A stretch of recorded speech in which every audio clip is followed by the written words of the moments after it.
ప్రతి మనిషిలోనూ 2 రకాలైన మనసులుంటాయి. ఒకటి పాజిటివ్ మనసు, ఒకటి నెగెటివ్ మనసు. మనిషి ఎవరి మాట వింటాడనేది వాడిచ్చే ఫీడింగ్‌ని బట్టి ఉంటది. ఉదాహరణకు పొద్దున్నే లేసి ఎక్సర్సైజ్ చేస్తే ఆరోగ్యం బాగుంటది. పొద్దున్నే లెగు అని మంచి మనసు చెప్తూ ఉంటది. రాత్రంతా కష్టపడొచ్చావు, ఇప్పుడు లెగితే మళ్ళీ నిద్ర చాలు పడుకో అని చెడ్డ మనసు అంటా ఉంటది. ఈరోజు శనివారం గుడికెళ్ళు అని మంచి మనసు చెప్తూ ఉంటే, ఈ వారం వద్దులే వచ్చే వారం వెళ్దాం అని చెప్పేసి వాయిదా వేయించేది చెడ్డ మనసు.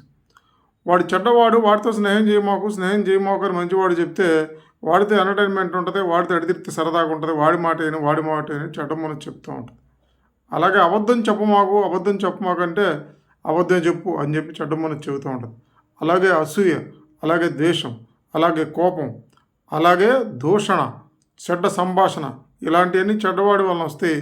ఆగు అని మంచి మనసు చెప్పినా కూడా వినకుండా వాటిని మనం కంటిన్యూ చేస్తూ ఉంటాం. మనం ఎక్కడ రైట్ చేస్తున్నామో, ఎక్కడ రాంగ్ చేస్తున్నామో ఖచ్చితంగా మనకు తెలుసు. కానీ మనం ఏం చేస్తామంటే రాంగే చేస్తాం. ఎందుకంటే చెడ్డ మనసే ఎక్కువ మనల్ని డామినేట్ చేస్తూ ఉంటుంది. మంచి మనసు డామినేట్ చేయదు.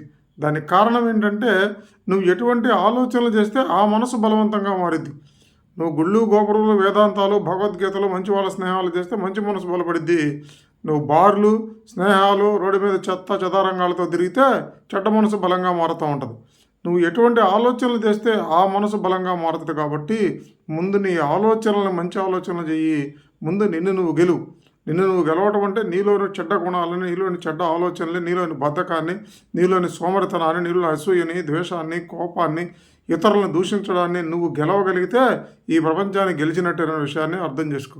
ఆ గెలిచే ధైర్యం నీకుందా? ఎప్పుడు నిన్ను నువ్వు సమర్థించుకోమాకు. నిన్ను నువ్వు విమర్శించుకో. నువ్వు తప్పు చేసినప్పుడు అప్పుడే నువ్వు గెలిచినట్టు. వీడిని సరిచేయాలని ప్రయత్నం చేయడం కాదు.